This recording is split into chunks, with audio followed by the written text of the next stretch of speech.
the Eagles do suck, and they've sucked for a long time. Much like the town. And their fans are generally angry, awful people. I agree. The Phillies suck. I mean, let's just start with that, okay? They're from Philadelphia. They're an awful team. They're an angry, bitter fan base, and it's not safe for civilized people to go to Citizens Bank Park if you want to root for the other team. You got to believe what? You got to believe we're awful people. You're listening to the Zach Gelb Show on Fox Sports 920, The Jersey. All right, welcome back in 516 from the Princeton Orthopedic Associates studios. That is the bloviating governor of New Jersey, Chris Christie, who is trying to get a job in New York, whether it's on TV or being the next replacement for Mike Francesa when he hangs it up soon. And I guess that's how he thinks he's going to get his next career. Just saying, hey, Philadelphia sucks. Well, the ironic part to me is he's the governor of New Jersey, and there's a lot of people in South Jersey that clearly are listeners of this show and are also clearly Eagles and Phillies fans that probably voted for Chris Christie, and now they wake up and they hear over the last few weeks that, oh, now our governor thinks we're angry, awful people. What a phony politician. Someone who's not phony. He does a fantastic job as a media critic and also a sports writer for the New York Post is Phil Mushnick, who's kind enough to give us a few minutes right now. Phil, Zach Gelb, Fox Sports 920, The Jersey. Appreciate the time, and how are you? Hi, Zach. Isn't phony politician redundant? Yeah, it is. You're exactly right. There's no doubt about that. Let's not forget this trash-talking fool, attention-starved part-time governor, and I'm a Jersey native. I'm from New York, but I've lived in Jersey for over 30 years. I'm a Jersey taxpayer, and I resent that he's become a part-time governor, as if he has hours, I'm not in between 11 and 2, He has the lowest approval rating of any governor 18%. in recorded polls. I mean, who is he to take shots? But that's just such childish stuff. It's what we hear out of our leaders these days. And he's got a glass jaw. He's like he's much better at throwing punches than even taking a jab. What he's essentially saying is, I'm crude, I'm attention-starved, I can't be taken seriously, I have no dignity.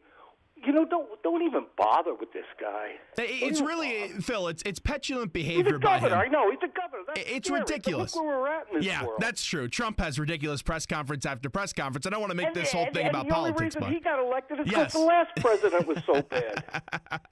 Phil Mushnick with us right now. Phil, I drive through Philadelphia now every day, and I work in South Jersey every day, and I meet some great people. And I'm a Mets fan. I grew up in New York on Long Island. Stop. What do you have to explain yourself for? Don't be ridiculous. But here's the thing. Mets fans come down to Philly in droves. Yes. It's cheaper. And I've never been treated poorly at the stadium. They're going to run into jerks? Of course they're going to run into jerks. There's jerks all over the place. There are people kill you for wearing the wrong jersey, but they're jerks. But imagine now, would you like to sit next to Chris Christie saying you guys suck? No. Your family? He probably needs 2 seats, honestly, Phil. He probably has to pay for 2 tickets. Why do you have to discuss this as if he's a legitimate sports fan? He's an attention-starved guy. He's on a post-political job audition run. Certain guys, they're better off you ignore them. But you know why I want to discuss it? Here's why I want to discuss it. Because there's people in South Jersey. He's too easy a target. No, not even that, Phil. There's people in South Jersey that listen to this show that could have voted for Chris Christie, and now they're angry, awful people. It's ridiculous. Well, now they are awful and angry. They're certainly angry. But hold on. If you voted for Chris Christie, I did not. And now but I didn't vote I'm just for saying. But let's just say if you're from Philadelphia and you voted for Chris Christie and you're a Phillies fan, it's like, oh my God, you voted for this guy. Now he calls you an angry, awful person. It's ridiculous. It's just this is what you do. He is thrown in with a morning drive show, which has to certainly accede to the tenets of morning drive radio, meaning he has to play crude, rude, lewd. He's got to stir a pot. He replaced genuine creativity and cleverness with name calling. That's what he does. So to that end, he's got a leg up on this business. He might succeed at this. Look, I'm going to press a whoopee cushion. Woohoo! Do you think Chernoff will hire him? Do you think Chernoff hires him? Chernoff, he's going to do. I don't know. That's a tough one. Well, he's essentially allowed him a 6-month audition. He's been on that show for what, a year? Yeah, it's been a while. He should be governing our state. That's the crazy part. He should be indicted for abandonment. Phil Mushnick. He's abandoned his constituents. The hell with the people of South Jersey. Hell with the people of North Jersey. How about all of New Jersey? He's abandoned us. He doesn't govern. He's made a mess of his political career.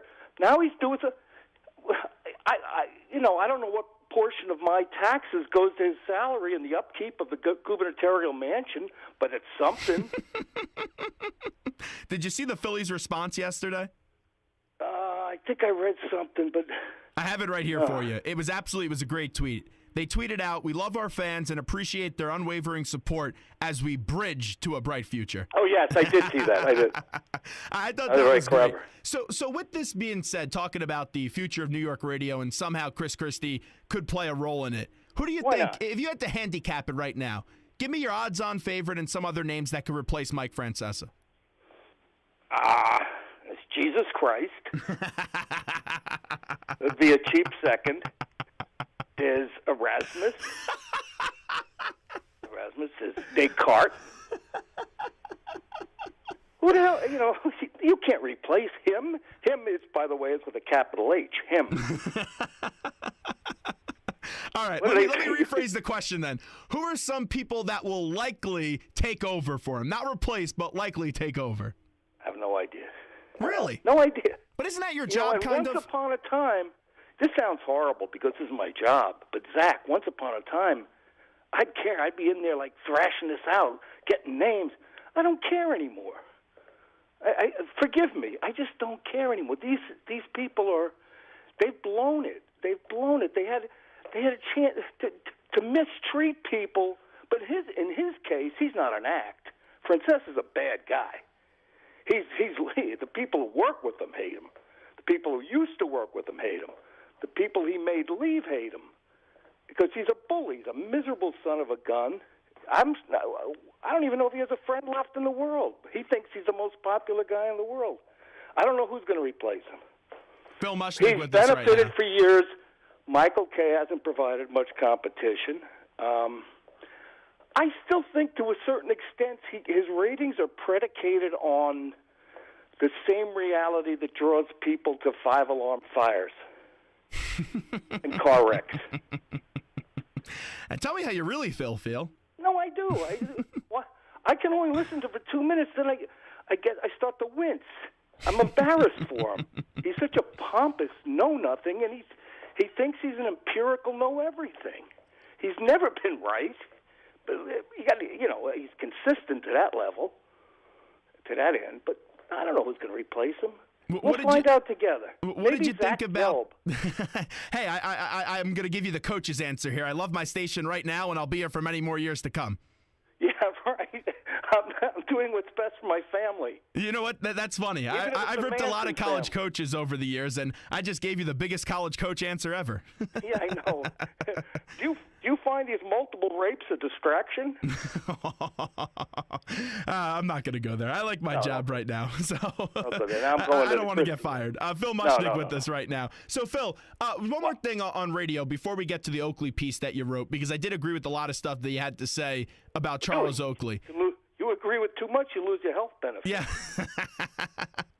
But getting back to Francesa, this Francesa-Sid Rosenberg debate, what side do you take in this one? Well, you don't really take a side. You rely on your empirical knowledge, what you know of both people.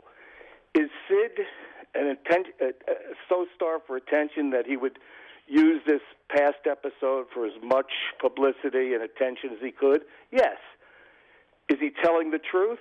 I firmly believe he is, because that was my experience with Mike Francesa. We used to be, believe it or not, pretty close. Sounds like someone else I know. Professionally close. But then he would call me, and he would leak information about himself. He'd say, I'm in line for this new gig at CBS, and da-da-da. Really? I said, can I write that, Mike? He said, sure. Well, what a stupid question. That's why he was calling me, right? So I'd write it. Then he'd be asked about it on the air the next day, and he'd deny it. Wow. He'd deny it. I called him. I said, what are you, crazy? Don't you ever do that to me. Don't you ever mess with my credibility to promote yourself. Oh, yeah, man, I didn't mean it. Then he did it again. And then that was it. So we were done. Yeah, but you look back at that show, Mike and the Mad Dog, and it was so much fun. And obviously I'm biased because my dad worked with Mike for all those years and Mike and the Mad Dog, and that's what I grew up with. But I haven't heard a radio show like that really ever again. Like, that radio show was so good. It had its moments. Listen, I remember the day after 9/11 when they sat there and said, and of course the tape got lost, and my father's a World War II decorated naval lieutenant for our side, and they said this thing has to do with Jews. This whole attack, this is about Israel and Jews won't fight for this country, but they'll fight for Israel. I'm sitting there, I'm like ready to drive off the road. I was going to my daughter's tennis match, and I was like, what? This is crazy. And, of course, I wrote it, and that was Mark Chernoff. Well, they lost that tape. Now, I know it exists. I heard from people at FAN, who one person claims she walked into Chernoff's office and demanded that something be done about that. But now they've denied he'd ever said it. But where's the tape? Oh, that's the one tape they're missing. It was the most hateful, bigoted, Middle Ages thing I'd ever heard. I mean, what do I have to defend myself as an American Jew? I mean, the World War II cemetery at Omaha Beach is filled with Stars of David. We're disloyal Americans. I got to hear that crap. And they no, I'm not a big Russo. Now, here's another thing Russo would do. He would praise a guy. Remember Bob Gutkowski, Zach? No, I don't. Used to be president of Madison Square Garden. Oh, okay. Real good guy. This is pre-Dolan. Real good guy. They'd bring him on the air and say, both the Rangers had just won the Cup, Knicks were in the finals, and he and Russo would say, here's Bob Gutkowski. You got to give him all the credit in the world. Look what he's done for these teams. So anyway, Dolan comes in. They fire Gutkowski. He's too much of a threat. They bring in Checketts. They introduce Checketts. They say, that Bob Gutkowski, what an overrated bum. That's a bad, good guys. Fun guys don't do that. That's not fun, and it's not funny. Have I gone too far?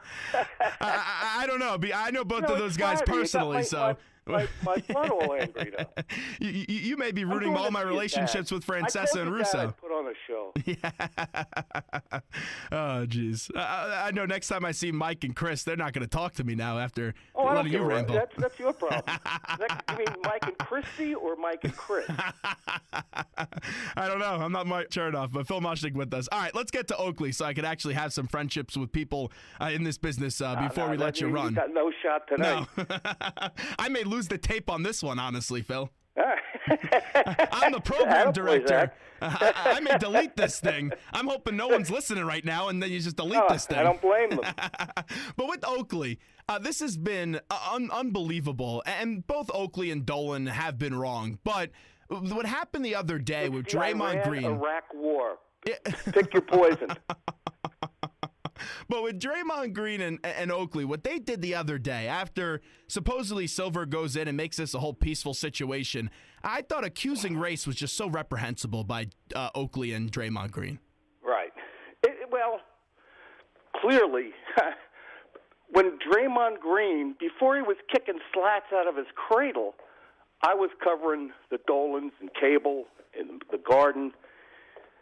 The last thing they are, if they are racist, let's say they are racist. They're racist against the human race. They don't treat black people any worse than white people. They treat them both equally rotten. So it's a non-issue. It just gives the racial hustlers and flamethrowers a chance to, an opening rather than deal with like all the dead black kids in Chicago. Let's accuse Jimmy Dolan. It's crazy. It's crazy. But Oakley, he had this one. Oh, he did. It wasn't even close. All he had to do was just shut up. One. And here's the thing, Phil. He got so mad, and I thought it was ridiculous what Dolan said, how they and the PR staff, they started accusing him of having anger problems and having an alcohol problem. That's a KGB staff. Yeah, but that was stupid to do. Yeah, but of then course. Oakley, you don't believe a word they say, but. Yeah, but here's the thing, Phil. When Oakley comes on out, and Oakley. He's the Statue of Liberty. He's the Statue of Liberty. And now he actually can do the impossible. He can actually push some sympathy to the side of Jim Dolan. Which is crazy, but he contradicted himself. That's what he did. Oakley contradicted himself. He's mad when people make accusations about him, but then he makes an accusation about Dolan and calls him basically a racist. It's absurd that someone could do that. Well, listen, it's happened to me too. You just write, sure. You write your version of the truth, and you can write 100 bad things about a white guy. You write something about a minority, and you're a racist because that just. Then people don't have to think anymore. Just call them a racist and move on. That's how the world works. But in this case, Charles Oakley seems to be saying, long after he's no longer a Knick, that the Knicks owe him a living. They don't. Now, Phil, before we let you run, because we bring up this. I haven't run in 10 years. Oh, jeez. I can't win this argument anywhere. I can't There's win no this argument. conversation. Are we arguing? No. Conversation, I should have said. I'll give you something to cry about. That's what my father used to say. Remember that? I'll give you something to cry about. Yeah, when my father said that to me, I just laughed because, honestly, I'm much bigger than him, and I could probably win if we ever got you into a are physical bigger than your altercation. dad. Much bigger. There's nothing Yeah, small but he'll about go me. for the body. He always went for the body. He'll bring you down and hit you with an uppercut. That's fine. I would just kick him. But when people in this industry, because you have a tough job where you have to write about sometimes people and you have to write things very critical about them, which is more than fun. People I like, people I've admired. Yes. But when people it's not fun. Yeah, but then when people come back to I'm you. invited to go to places, cocktail parties and things, and I say, I don't want to make anyone uncomfortable by my presence. Yeah, and but Phil, it's okay. And in the end, it's okay. But Phil, when people then come back to you and say, "Oh, you wrote this about me, and it's absolutely unfair," how do you respond to those people? Well, we can discuss it word by word. And if I have in any way fouled them or violated them in any way, even a 5% thing, I'll make a retraction. If they point out something that makes sense to me, but for the most part, they're like people in the media can be much like ball players. You can write 1,000 nice things about them. You hit them 1,001. You take a little shot at them. They die a million deaths. What are you going to do? I don't do this for friendship. No, you do it for money. I don't have any friends. What does Phil Mushnick do on a Friday night? I'm going to meet my cousin down by Philly. Oh, okay. How about that? I live in Central Jersey. I'm going to meet my cousin, who's a proctologist. How do you like that? A gastro guy in Marlton. Okay. We got to get you in studio one day. All right. Well, at least we gave you an invite but back. I need a coffee mug or a T-shirt. I do all these shows. I get nothing. Oh, we'll give you something. We'll give I you. had to we'll buy give you coffee lunch. mugs the other day. We'll give you lunch. No, I don't want lunch. Why not? It's free food. I'll put Come that on. I had lunch on my expenses. You got it. Phil, thanks so much. We appreciate it. All right, Zach.